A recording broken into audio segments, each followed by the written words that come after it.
ಮನ್ಯಾಗ ಹೋಗ್ಬೇಕಿ ಹೆಣ್ಮಗಳಿಗೆ ಅಕ್ಕಿ ರೊಟ್ಟಿ ಮಾಡ್ಕೋತ ಕೂತಾಳ. ಏನಪ್ಪ ಮಾದೇವಪ್ಪ, 1 ವಾರ 15 ದಿವಸ ಬಾಳ ಅಂದ್ರ ನನ್ನ ಹತ್ರ ಬಂದು ಹೋಗಿದ್ದೆಪ್ಪ, ನಿನ್ ಜೀವ ನೆನ್ಸಾಕತ್ತೈತಿ, ನೀನ್ ನೋಡುವಂಗಾಗೈತಿ ಅಂತ ಹೇಳಿ ಬಿಸಿ ರೊಟ್ಟಿ ಮಾಡ್ಕೋತ ಅಕ್ಕಿ ನೆನ್ಸಾಕತ್ಲ. ಮುಂದ್ 1 ತಾಸಿ ಬಂದ್ ದೇವ್ರ ಗಾಡಿ ನಿಂತ ಹಂಗ ಹಿಟ್ಟಿನ ಗೈಲೆ ಓಡ್ಕೋತ ಹೋಗಿ ನಮಸ್ಕಾರ ಮಾಡಿ ಇದೇನಿದ ನೆನ್ಸಿದ್ ದೇವ್ರನ್ನ ಬಂದ್ರು. ಎಲ್ಲರಿಗೂ ಹೇಳ್ಕೊತ ಹೋಗ್ಲಿ ಇದೇನ್ ನೆನೆಸಿದ್ದೆ ಬಂದ್ರು ಅನ್ಕೋತ ಹೋಗಿ ನಮಸ್ಕಾರ ಮಾಡ್ಬೇಕಂತ ಅನ್ನೋದಕ್ಕೆ ಬೈದಾಡಕ್ ಚಲೋ ಮಾಡಿದ್ರು. ನಾನು ಕೋರ್ಟ್ ಕಚೇರಿ ಅಲ್ಲಿ ಇಲ್ಲಿ ಅಡ್ಡಾಡ್ಲೆ ಬೇಡ, ಬೇರೆ ನೀವು ಕರ್ದಾಗ ಓಡಿ ಬರ್ಬೇಕಂತ ನಾನು ಅಂತಂದ್ರಂತವ್ರು. ನೋಡ್ರಿ, ಅವ್ರಿಗೆ ಆಕಿ ನೆನೆಸಿದ್ದು ಹೇಳಿಲ್ಲ, ಅವ್ರಿಗೆ ಗೊತ್ತಾಗಿಲ್ಲ, ಆದ್ರೆ ಅವರೇ ಅಂದ್ರಂತ. ಹಂಗ ಅದಕ್ಕೆ ಇಷ್ಟು ವಿಚಿತ್ರ ಐತಿ. ಮತ್ತೊಂದು ರಾಯಬಾಗ್ ತಾಲೂಕು ಬೆಂಡವಾಡ ಅಂತ ಬರ್ತೈತಿ, ನಮ್ದು ಹುಬ್ಬಳ್ಳಿ ತಾಲೂಕು ಬೆಂಡವಾಡ ಮಹಾರಾಜ ಪ್ರಭು ಮಹಾರಾಜರ ಊರು ಬೆಂಡವಾಡ. ಅಲ್ಲಿ ತುಂಬು ಗರ್ಭಿಣಿ ಹೋಗ್ಬೇಕಿ ಹೆಣ್ಮಗಳು, ಕೂಸು ಅಡ್ಡ ಸಿಕ್ಕೊಂಡ್ಬಿಟ್ಟತಿ, ಪ್ರಸವ ವೇದನೆ ಭಯಂಕರ ತ್ರಾಸ ಆಗ್ಬಿಟ್ಟತಿ, ಉಳಿತಾಳ ಇಲ್ಲ ಅನ್ನೋ ಸ್ಥಿತಿಗೆ ಬಂದ್ಬಿಟ್ಟಾಳ. ಅವಾಗ ಚಿಟ್ಟನ ಚೀರಿಕಿ ದೇವರಪ್ಪನವ ನಿಜವಾಗ್ಲೂ ದೇವರ ಆಗಿದ್ರೆ ನಾನು ಉಳಿಸ್ತಾನ, ಇಲ್ಲಾಂದ್ರ ಆಗುದಿಲ್ಲ ಅಂತ ಹೇಳಿ ತಿಳ್ಕೊಂಡಕ್ಕಿ ಬಹಳ ರೋದನೆ ಮಾಡ್ಕೊತ ಬ್ಯಾನಿ ತಿನ್ಕೊಂತ ಅಷ್ಟೆಲ್ಲ ಅಂದ್ಲಂತ. ಅಲ್ಲಿ ರಾಯಬಾಗ ಹತ್ರ ಒಂದ್ ಯಾವ್ದೋ ಹಳ್ಳಿಯಾಗಿದ್ರು ದೇವರು. ಅಲ್ಲೇ ಟ್ರಸ್ಟ್ ಕಮಿಟಿ ಅವ್ರ ಜೊತೆ ಏನೋ ಚರ್ಚೆ ಮಾಡತ್ತಿದ್ರು. ಅಲ್ಲಿ ರೇವಣಸಿದ್ದರು ಗುಡಿಯಾಗ ದೊಡ್ಡ ಸಪ್ತಾಹ ಐತ್ರಿಪ್ಪ, ನಡ್ರಿ ಹೋಗುನು, ಇಡೀ ಭಾರತದ ಮಂದಿ ಎಲ್ಲ ಅಲ್ಲಿ ಕುಡ್ಯಾರ ಅಂತಂದ್ರ. ಅಯ್ಯ, ಭಾರತದ ಮಂದಿ ಆ ರೇವಣಸಿದ್ದರು ಗುಡಿಯಾಗ ಯಾಕೆ ಕೊಡ್ತಾರ್ರಿ, ಮತ್ ಪ್ರಚಾರ ಹಾಕಿರ್ತಾರಲ್ರಿ ದೇವ್ರ ಅಂತಂದ್ರ.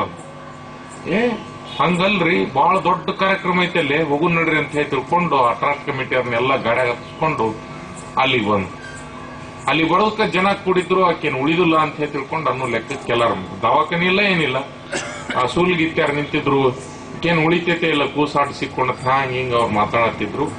ದೇವ್ರ ಜೀಪ್ ಬಂದಲ್ಲಿ ನಿಂತು ಏನಾಗೈತೆ ಅಲ್ಲಿ ಅಂತ ಕೇಳಿದ್ರು. ದೇವ್ರು ಹಿಂಗಾಗೈತ್ರಿಪ್ಪ, ಹಿಂಗ ಹೆರಿಗೆ ನೋವು ಬಾಳ ತ್ರಾಸ ಮಾಡ್ಕೊಳತ್ತಾಳ ಹೆಣ್ಮಗಳು.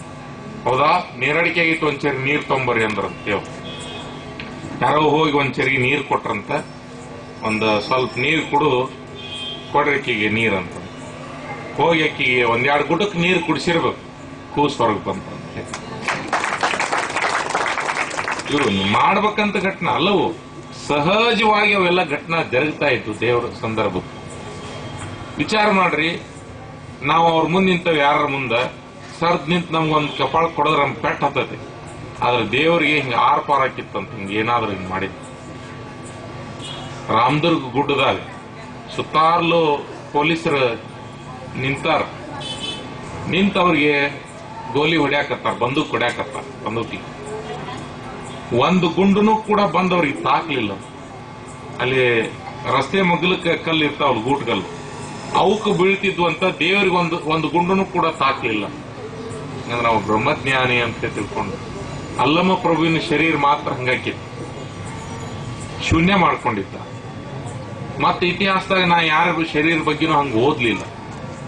ರಮಣ ಮಹರ್ಷಿಗಳದ್ದು ಸ್ವಲ್ಪ ಹೇಳ್ತಾರ, ಅರವಿಂದರದ್ದು ಸ್ವಲ್ಪ ಹೇಳ್ತಾರ ಅದ್ರ ಬಗ್ಗೆ. ಅದರ ಪೂರ್ತಿ ಬೆಳಕಿಗೆ ಬಂದಿತ್ತು ದೇವರು. ನನಗೆ ಮನವರಿಕೆ ಆಗಿತ್ತು ಮಾಧವಾನಂದ ಪ್ರಭುಗಳು. ಅಲ್ಲಮ್ಮ ಪ್ರಭುವಿಗೆ ಗೋರಖನಾಥ ಖಡ್ಗ ತಗೊಂಡು ಹಿಂಗ ಹಾಕಿದ್ರೆ 6 ಪಾರ್ ಹಾಕಿತ್ತಂತ ಶರೀರ. ಹಂಗ ಮತ್ ಗುಂಡು ಹಾಕಿದ್ರು ಕೂಡ ಅವ್ನ್ ಬಿದ್ದಿಲ್ಲ ಅಂತಂದ್ರೆ ಮತ್ ಅಲ್ಲಮ್ಮ ಪ್ರಭುವಿನ ಸ್ಥಿತಿಗೆ ದೇವರಿದ್ರು ಅಂತ ಅನ್ನೋದಕ್ಕೆ ಬಹಳ ಹೆಮ್ಮೆ ಅನಿಸ್ತದೆ. ಇಂಥ ಅವತಾರಿಗಳು ಜನ್ಮಿಸಿ ಶತಮಾನೋತ್ಸವ ಐತಿ. ಹುಬ್ಬಳ್ಳಿ 2ನೇ ಶತಮಾನೋತ್ಸವ ಈಗ ನಾವು ಆಚರಣೆ ಮಾಡೋದು. ಮೊದಲ ಗಿರಿಮಲಪ್ಪ ಮಹಾರಾಜರು ಸಪ್ತಾಹ ಮಾಡಿ ಶತಮಾನೋತ್ಸವ ಆಗಿತ್ತು, ಮೊನ್ನೆ ಆಚರಣೆ ಮಾಡೇವಿ. ಈಗ 2ನೇದ್ದು ಇದು ಶತಮಾನೋತ್ಸವ. ನೋಡ್ರಿ, ಬಟ್ ಉತ್ಸವದೊಳಗೆ ಉತ್ಸಾಹ ಐತಿ, ಅದಕ್ಕಿಂತ ಶತಕ್ ಬರಾಕತ್ತ ಹೊಳ ಅಂತ ಹೇಳಿ ತಿಳ್ಕೊಂಡು ನನಗನ್ಸಾಕತ್ತ. ಇದು ದೇವರ ಕುರಿತು 4 ಮಾತಾದ್ರೆ ಇನ್ನೊಂದು 2 ಮಾತು ಹೇಳ್ತಾನೆ. ಈ 5 ದಿನಗಳಲ್ಲಿ ಬಹಳ ಜನ ಯಾತ್ರೆಗಂತ ಹೇಳಿ ತಿಳ್ಕೊಂಡು ಬಂದಂತವ್ರು ಕೆಲವು ಜನ, ಜಾತ್ರೆಗಂತ ಬಂದಂತವ್ರು ಕೆಲವು ಜನ, ಸ್ತೋತ್ರಗಳಾಗಿ ಬಂದಿರತಕ್ಕಂಥವ್ರು ಕೆಲವು ಜನ, ಮೂರ್ತಿಗಳಾಗಲು ಬಂದಿರತಕ್ಕಂಥವ್ರು ಕೆಲವು ಜನ, ಒಂದು ಕೈ ನೋಡಿಬಿಡು ಹೆಂಗದ ನೀವು ಅಂತ ಬಂದವ್ರು ಕೆಲವು ಜನ. ಇದು ಹಿಂಗ ವೆರೈಟಿ ಜನ ಬಂದಿದ್ರು. 250 ಜನ, ಅಲ್ಲಿ ಹೋಗಿಂದ 300-320 ಜನ ಆಗಿದ್ವಿ. ಖುಷಿ ಪಡೋದೇನಂದ್ರೆ ಯಾರ್ಯಾರು ಯಾವ ಭಾವ ಬಂದಿದ್ವು ಎಲ್ಲಾ ಭಾವ ಅಳಿಕೆ ಹೋಗಿತ್ತು. ಶ್ರೀಮಂತ, ಬಡವ, ದೊಡ್ಡವ, ಸಣ್ಣವ, ಇವು ಯಾವ ಭೇದ ಭಾವ ಇಲ್ಲದ ನಮ್ಮ ಜನ ಒಂದು ದಿವಸ ಅಂತೂ ನೆಲವೇ ಹಾಸಿಗೆ, ಆಕಾಶವೇ ಹೊದ್ದಿಕ್ಕೆ ಏನ್ರಿ, ಕುಡಿಯಾಕ ಸರಿಯಾಗಿ ನೀರು ಸಿಗ್ಲಿಲ್ಲ. ಆದ್ರೂ ಯಾರು ಒಂದು ಸಣ್ಣ ತುಟಿ ಪಿಟಕಲ್ಲಿಲ್ಲ, ಖುಷಿಯಿಂದ ಅದ್ರಾಗಿದ್ರಿ ಎಲ್ಲಾರು. ಇಲ್ಲಿ ಅವ್ರವ್ರ ಮನ್ಯಾಗ ಏನ್ರಿ ಕುತನಿ ಅರ್ಬಿ ಮ್ಯಾಗಿರೋರು ಅಲ್ಲಿ ತಾಡಪಾಲ್ ಮ್ಯಾಗ ಮುಕ್ಕೊಂಡಿದ್ರು ನಮ್ಮ ಜನ. ಆದ್ರೂ ಖುಷಿಯಿಂದ ಇದ್ರು. 5 ದಿವಸಗಳ ಕಾಲ ಅತ್ಯಂತ ಖುಷಿ ಪಟ್ಟರು. ಸಜ್ಜನಗಡ ಕೋಟೆಯನ್ನು ಹತ್ತುವಾಗ ಕೆಲವು ಜನ ಮಾತ್ರ ನನ್ನ ಎಡೆಬಿಡದೆ ಸ್ಮರಣೆ ಮಾಡಿಲ್ಲ, ಬೈದಿದ್ರು. ಯಾಗ ಹತ್ತಬೇಕಲ್ಲ ಅಲ್ಲಿಗೆ, ಹತ್ತೊಳಗೆ ಸಾಕಾಗಿ ಹೋಗಿತ್ತು. ಆ ಮೆಟ್ಲು ಹತ್ಬೇಕಂದ್ರೆ ಯಾರು ಮೂರ್ತಿ ಕಡೆ ಲಕ್ಷ್ಯ ಕೊಟ್ಟು ನಾಮಸ್ಮರಣೆ ಕಡೆ ಲಕ್ಷ್ಯ ಕೊಟ್ಟು ಮ್ಯಾಲೆ ಹತ್ಯಾರ, ನಾವ್ ಹೆಂಗ್ ಬಂದಿವನ ಅಂತ ಇಳಿ ಮ್ಯಾಗ ಅಂದಾರ ಅವರು. ಇಳಿಬೇಕಾರ. 10 ಮಂದಿ ಯಾರಿಗೇನು ಅನಿಸಿಲ್ಲ. ಇಳಿ ಮುಂದೆ ಅವರೊಬ್ರು ಪಲ್ಲಕ್ಕಿಯಾಗ ಬಂದ್ಬಿಟ್ರು. ಅದು ವಿಶೇಷ. ಅದು ಪಲ್ಲಕ್ಕಿ ಒಳಗೆ ಬಂದ್ರು. ಸರಿ ಸರಿ ಸರಿ ಅನ್ಕೊಂತ ಬಂದ್ರು. ಮತ್ತೊಂದ್ ಯಾವ ದೇವರು ಬಂತಂತ ಎಲ್ಲಾರು ನೋಡಿದ್ರು. ಅವ್ರ ಪಲ್ಲಕ್ಕಿ ಹತ್ಕೊಂಡ್ ಬಂದಿದ್ರು. ಬಹಳ ಆನಂದ ಪಟ್ಟಿದ್ರು.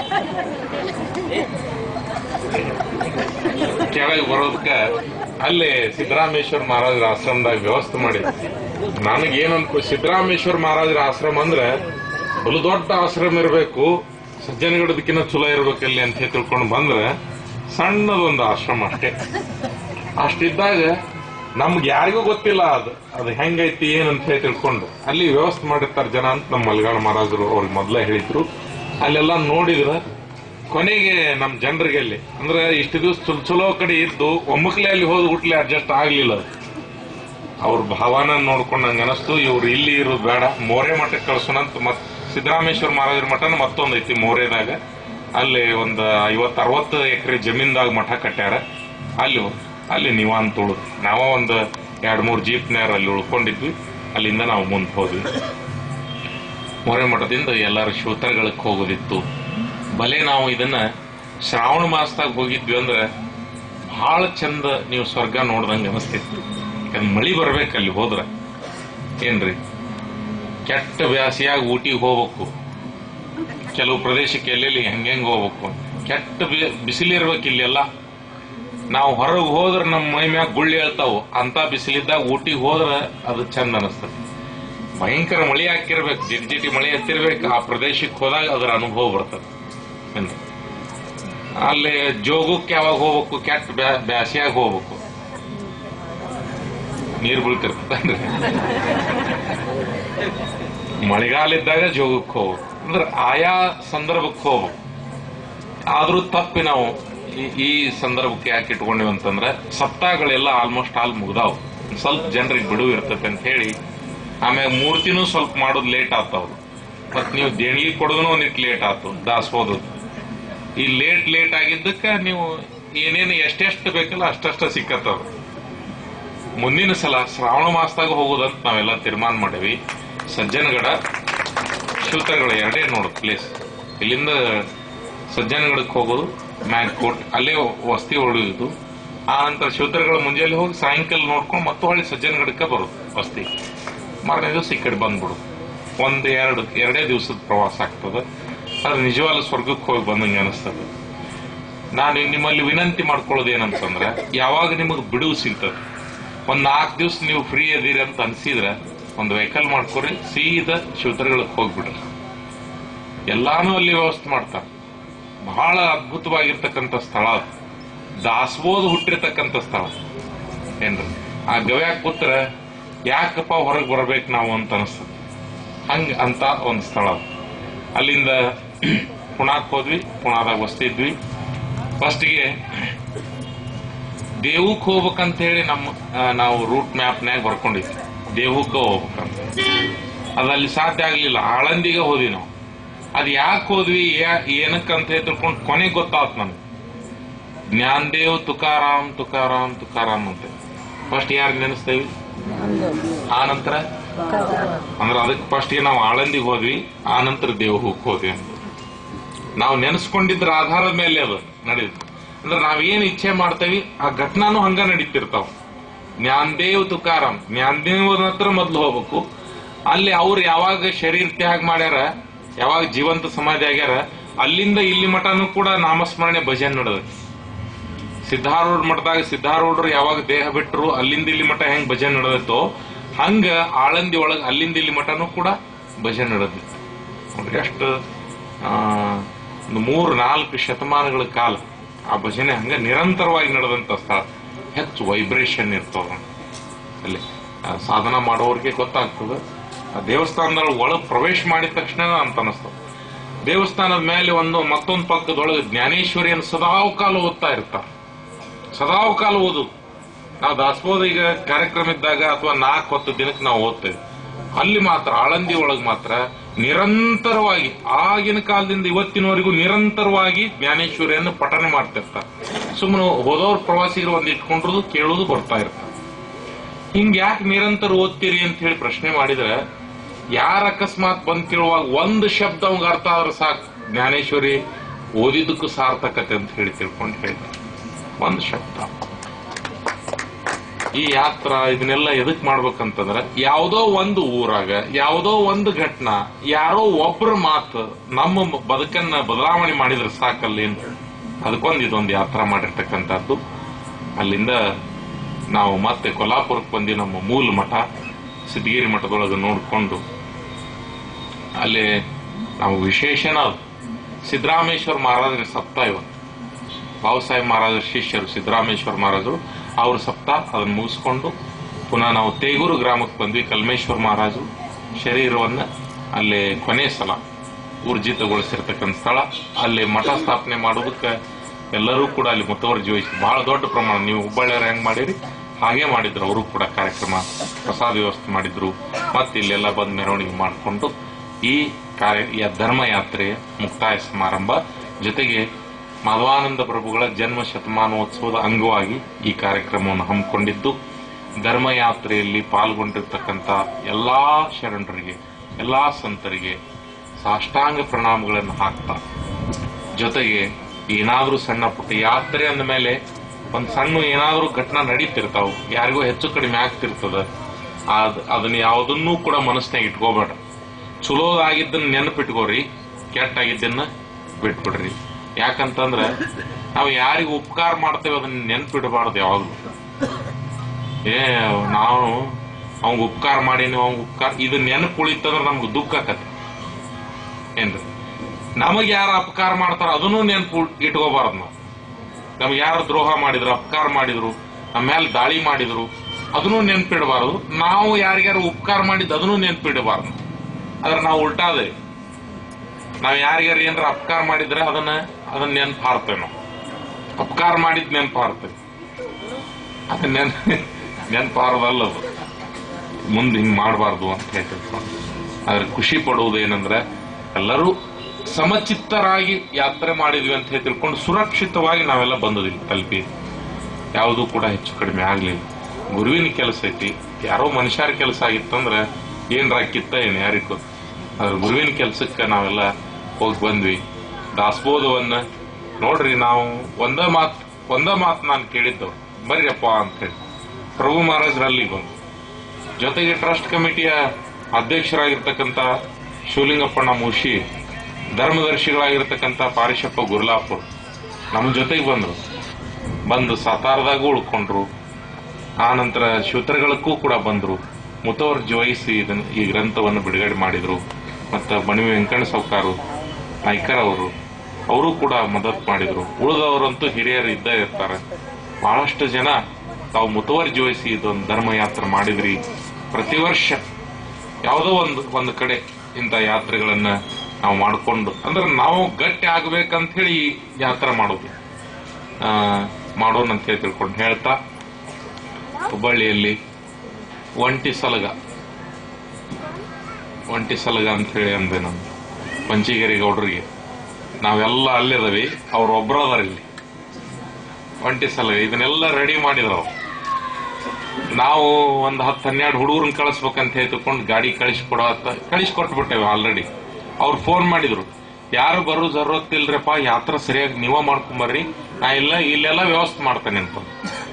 ಮುಗೀತಲ್ಲ, ಒಬ್ಬವನ ಇಷ್ಟೆಲ್ಲ ಕೆಲಸ ಮಾಡಕ್ ಹಣಿ ಆದ್ರು. ಆನಂತರ ಮತ್ತೆ ಅಧ್ಯಕ್ಷರು ಪವಾರ್ ಅವರು ಬಂದ್ರು, ಮತ್ತೆ 2 ಗಾಡಿ ಜನ ಬಂದ್ರು.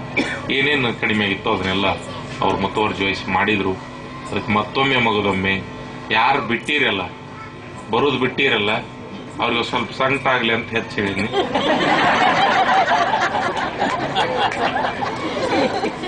ಮುಂದಿನ ಸಲ ತಾವೆಲ್ಲ ಬರ್ತೀರಿ ಅಂತ ಹೇಳಿ ಭಾವನೆ ಮಾಡಿಕೊಂಡು ನನ್ನ 4 ಮಾತನ್ನು ಗುರುವಿನ ಪಾತ್ರ.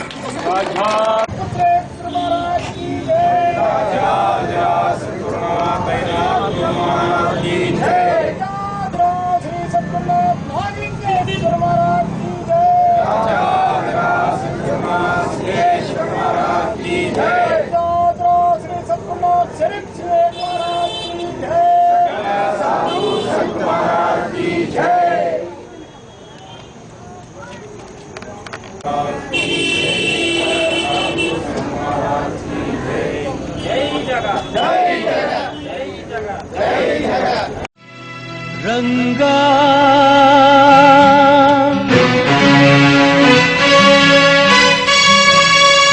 ವಿಠಲ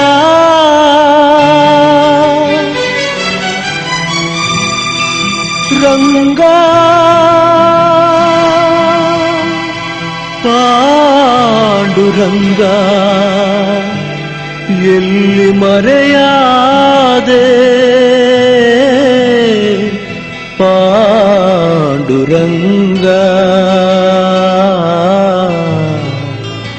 ಏಕೆ ದೂರಾದೆ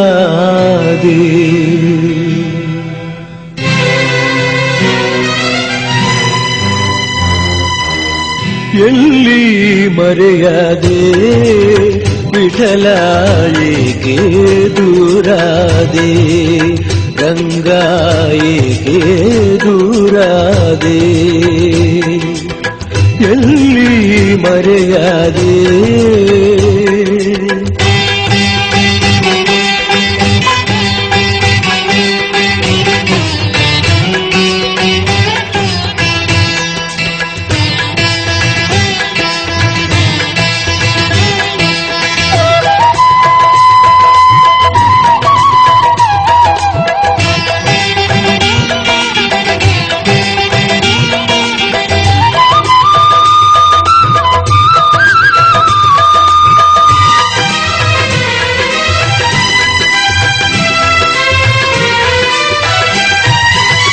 ದೇವರ ದೇವ ಎಂಬುದ ಮರೆತೆ ಸೇವಕನಂತೆ ನನ್ನೆಡೆ ನಿಂತೆ ದೇವರ ದೇವ ಎಂಬುದ ಮರೆತೆ ಸೇವಕನಂತೆ ನನ್ನೆಡೆ ನಿಂತೆ ಮಾಧವ ನಿನ್ನ ಮಾಯಾಜಾಲ ಮಾಧವ ನಿನ್ನ ಮಾಯಾಜಾಲ ಮಾನವನಾನು ತಿಳಿಯಲಿಲ್ಲ ವಿಠಲ ರಂಗ ಎಲ್ಲಿ ಮರೆಯದೆ ವಿಠಲ ಏಕೆ ದೂರಾದೆ ವಿಠಲ ರಂಗ ವಿಠಲ ರಂಗ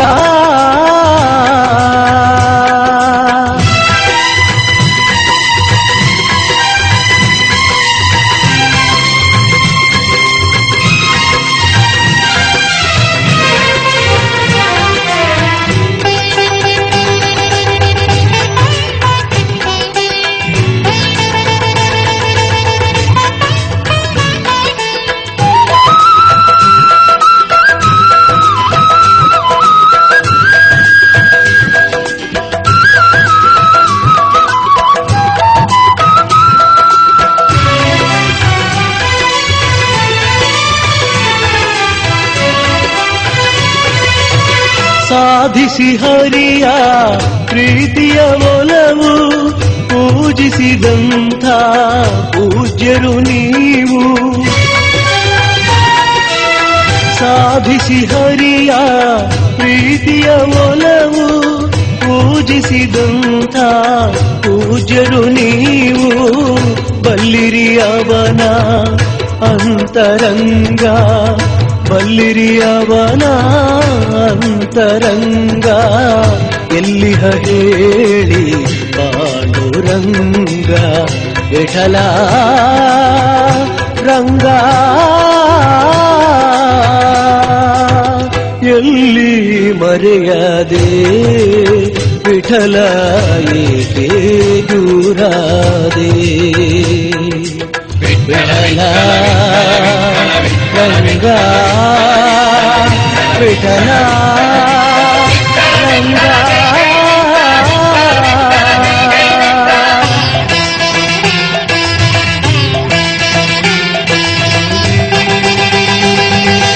ಎತ್ತೆತ್ತಲೀಗ ಕಗ್ಗತ್ತಲಾಯ್ತು ಗೊತ್ತಾಗದಾಯ್ತು ವಿಠಲ.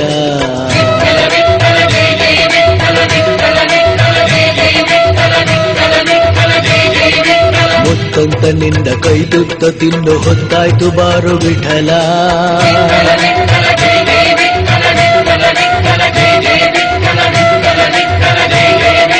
ಬತ್ತಿರೋ ಬದುಕ ನೆತ್ತಿ ನೀ ಬೆಳಕ ಹತ್ತಿಸಿ ಕಾಯೋ ವಿಠಲ.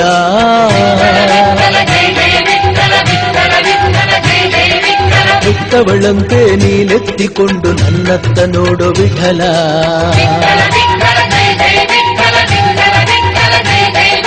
ನೀ ಎನ್ನ ಧನ ನೀ ಎನ್ನ ಮನ ನೀ ಪ್ರಾಣ ವಿಠಲ. ಎನ್ನಾತ್ಮನಿಧಿಯೇ ಮುಖ ತೋರು ದೊರೆಯೇ, ಎನ್ನಾತ್ಮನಿಧಿಯೇ ಮುಖ ತೋರು ದೊರೆಯೇ.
ಹೊಸ ಬೆಳಕು ಮೂಡುತ್ತಿದೆ, ಬಂಗಾರದ ರಥ ಬೇರುತ್ತ ಆಕಾಶದಿ ಓಡಾಡುತ್ತ ಅತ್ತ ಇತ್ತ ಸುತ್ತ ಮುತ್ತ ಚೆಲ್ಲಿದ ಕಾಂತಿಯ ರವಿ ಕಾಂತಿಯ.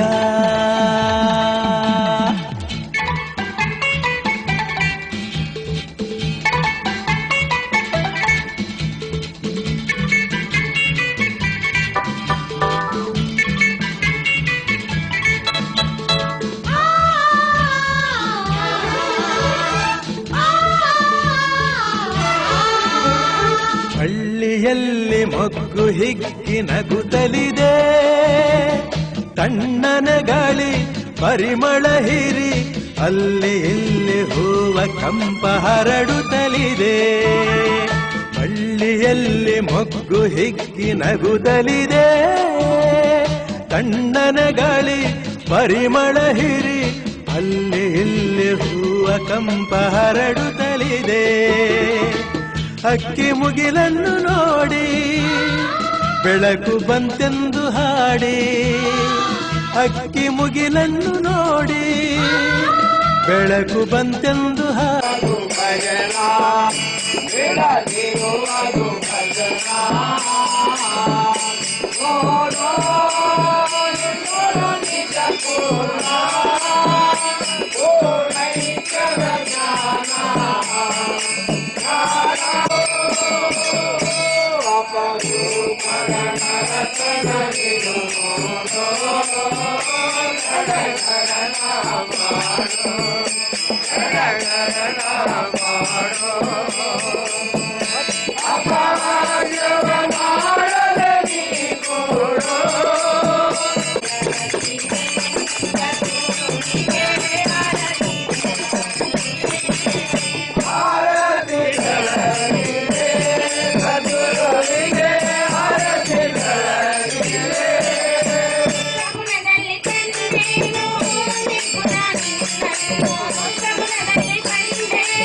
Thank you.